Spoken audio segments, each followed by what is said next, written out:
Chapter 6. "I suppose you have heard the news, Basil?"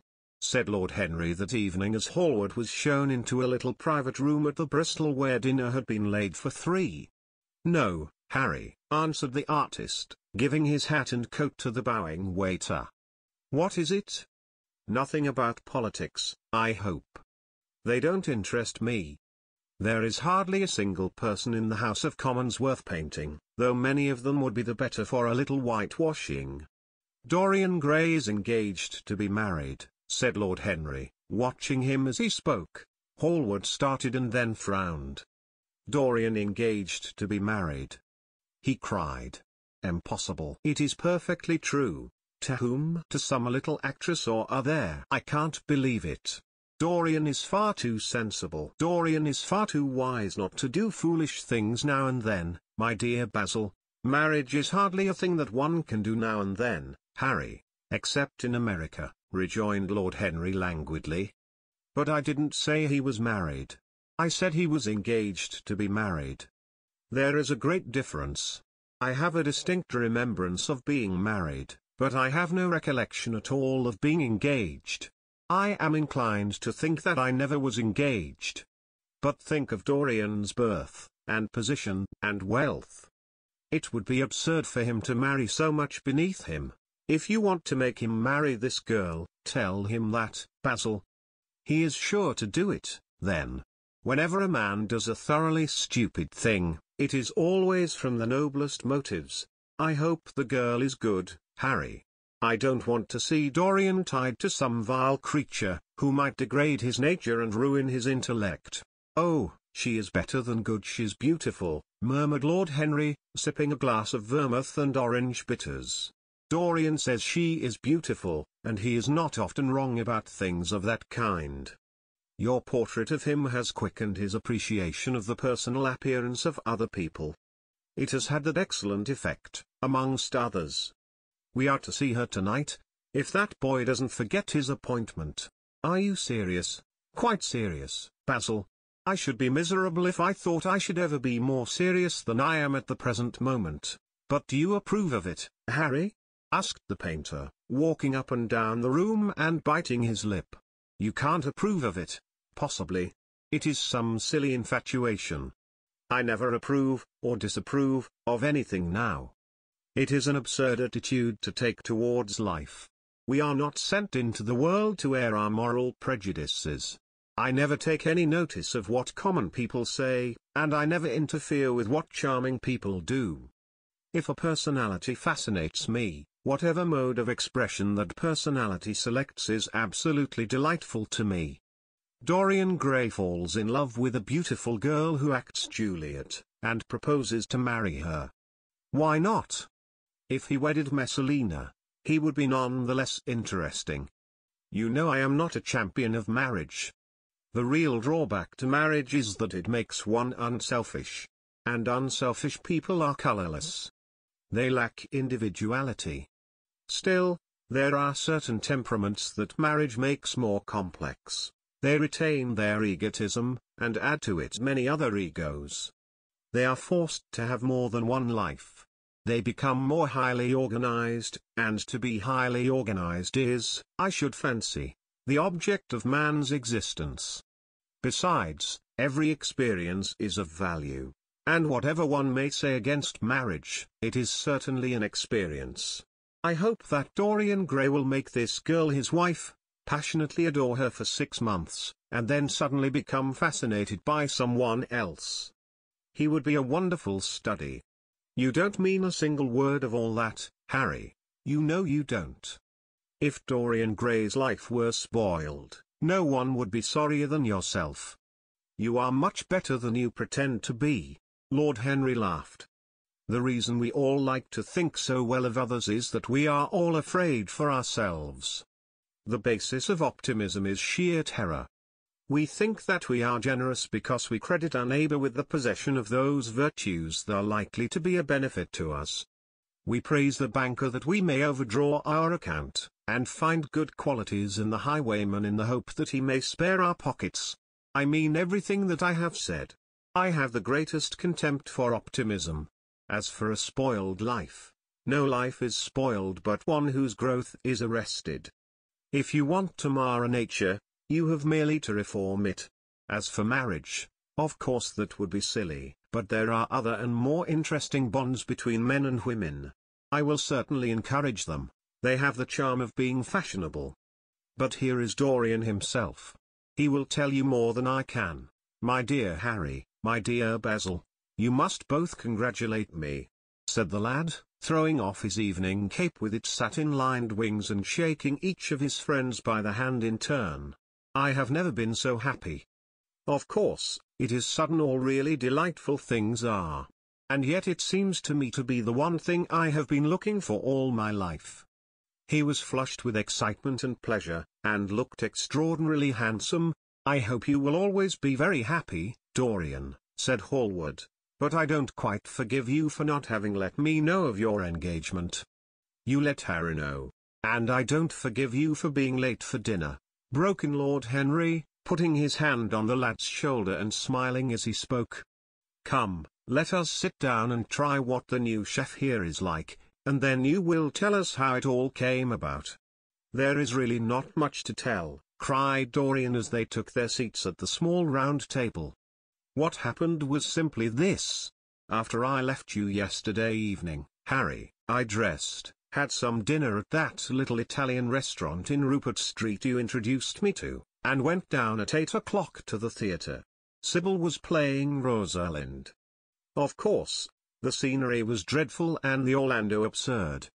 But Sybil, you should have seen her.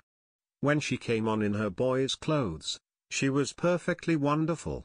She wore a moss-colored velvet jerkin with cinnamon sleeves, slim, brown, cross-gartered hose, a dainty little green cap with a hawk's feather caught in a jewel, and a hooded cloak lined with dull red. She had never seemed to me more exquisite. She had all the delicate grace of that Tanagra figurine that you have in your studio, Basil. Her hair clustered round her face like dark leaves round a pale rose. As for her acting, well, you shall see her tonight. She is simply a born artist. I sat in the dingy box absolutely enthralled. I forgot that I was in London and in the 19th century. I was away with my love in a forest that no man had ever seen. After the performance was over, I went behind and spoke to her. As we were sitting together, suddenly there came into her eyes a look that I had never seen there before. My lips moved towards hers. We kissed each other. I can't describe to you what I felt at that moment. It seemed to me that all my life had been narrowed to one perfect point of rose-colored joy. She trembled all over and shook like a white narcissus. Then she flung herself on her knees and kissed my hands. I feel that I should not tell you all this, but I can't help it. Of course, our engagement is a dead secret. She has not even told her own mother. I don't know what my guardians will say. Lord Radley is sure to be furious. I don't care. I shall be of age in less than a year, and then I can do what I like. I have been right, Basil, haven't I, to take my love out of poetry and to find my wife in Shakespeare's plays? Lips that Shakespeare taught to speak have whispered their secret in my ear. I have had the arms of Rosalind around me, and kissed Juliet on the mouth. Yes, Dorian, I suppose you were right, said Hallward slowly. Have you seen her today? Asked Lord Henry. Dorian Gray shook his head. I left her in the forest of Arden. I shall find her in an orchard in Verona. Lord Henry sipped his champagne in a meditative manner. At what particular point did you mention the word marriage, Dorian? And what did she say in answer? Perhaps you forgot all about it.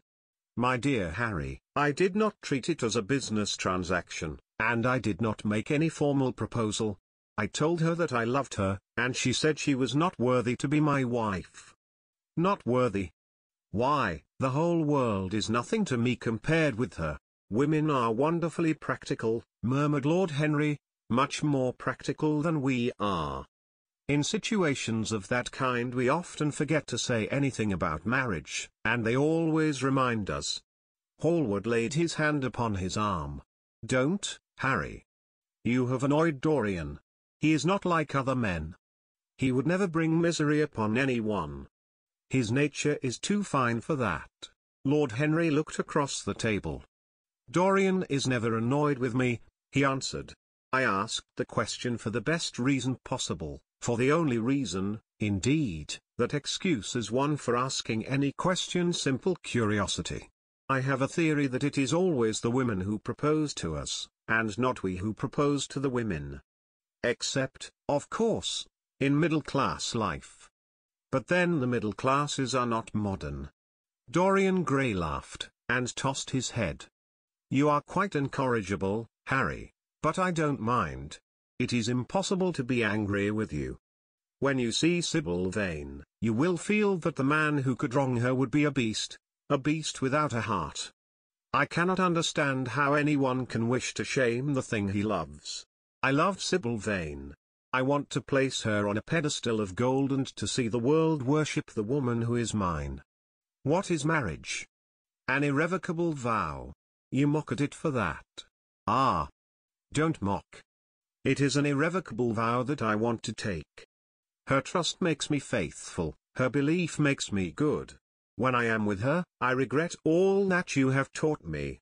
I become different from what you have known me to be. I am changed, and the mere touch of Sybil Vane's hand makes me forget you and all your wrong, fascinating, poisonous, delightful theories. And those are, asked Lord Henry, helping himself to some salad. Oh, your theories about life, your theories about love, your theories about pleasure. All your theories, in fact, Harry. Pleasure is the only thing worth having a theory about, he answered in his slow melodious voice. But I am afraid I cannot claim my theory as my own. It belongs to nature, not to me. Pleasure is nature's test, her sign of approval. When we are happy, we are always good, but when we are good, we are not always happy. Ah! But what do you mean by good? Cried Basil Hallward. Yes, echoed Dorian, leaning back in his chair and looking at Lord Henry over the heavy clusters of purple-lipped irises that stood in the centre of the table. What do you mean by good, Harry? To be good is to be in harmony with one's self, he replied, touching the thin stem of his glass with his pale, fine-pointed fingers. Discord is to be forced to be in harmony with others. One's own life, that is the important thing. As for the lives of one's neighbors, if one wishes to be a prig or a Puritan, one can flaunt one's moral views about them, but they are not one's concern. Besides, individualism has really the higher aim. Modern morality consists in accepting the standard of one's age. I consider that for any man of culture to accept the standard of his age is a form of the grossest immorality. But, surely, if one lives merely for one's self, Harry, one pays a terrible price for doing so, suggested the painter. Yes, we are overcharged for everything nowadays. I should fancy that the real tragedy of the poor is that they can afford nothing but self-denial. Beautiful sins, like beautiful things, are the privilege of the rich. One has to pay in other ways but money. What sort of ways, Basil? Oh, I should fancy in remorse, in suffering, in the consciousness of degradation. Lord Henry shrugged his shoulders. My dear fellow, medieval art is charming, but medieval emotions are out of date. One can use them in fiction, of course. But then the only things that one can use in fiction are the things that one has ceased to use in fact. Believe me, no civilized man ever regrets a pleasure, and no uncivilized man ever knows what a pleasure is. I know what pleasure is, cried Dorian Gray. It is to adore someone. That is certainly better than being adored, he answered, toying with some fruits. Being adored is a nuisance. Women treat us just as humanity treats its gods. They worship us, and are always bothering us to do something for them. I should have said that whatever they ask for they had first given to us, murmured the lad gravely. They create love in our natures. They have a right to demand it back. That is quite true, Dorian, cried Hallward. Nothing is ever quite true, said Lord Henry. This is, interrupted Dorian. You must admit, Harry, that women give to men the very gold of their lives. Possibly, he sighed, but they invariably want it back in such very small change. That is the worry. Women, as some witty Frenchman once put it, inspire us with the desire to do masterpieces and always prevent us from carrying them out. Harry, you are dreadful. I don't know why I like you so much. You will always like me, Dorian, he replied. Will you have some coffee, you fellows? Waiter, bring coffee, and fine champagne, and some cigarettes. No, don't mind the cigars, have some. Basil, I can't allow you to smoke cigars. You must have a cigarette. A cigarette is the perfect type of a perfect pleasure. It is exquisite, and it leaves one unsatisfied. What more can one want? Yes, Dorian, you will always be fond of me. I represent to you all the sins you have never had the courage to commit. What nonsense you talk, Harry, cried the lad, taking a light from a fire-breathing silver dragon that the waiter had placed on the table. Let us go down to the theatre. When Sybil comes on the stage you will have a new ideal of life. She will represent something to you that you have never known. I have known everything, said Lord Henry, with a tired look in his eyes, but I am always ready for a new emotion. I am afraid, however, that, for me at any rate, there is no such thing. Still, your wonderful girl may thrill me. I love acting. It is so much more real than life. Let us go. Dorian, you will come with me? I am so sorry, Basil, but there is only room for two in the brougham. You must follow us in a hansom. They got up and put on their coats, sipping their coffee standing. The painter was silent and preoccupied. There was a gloom over him.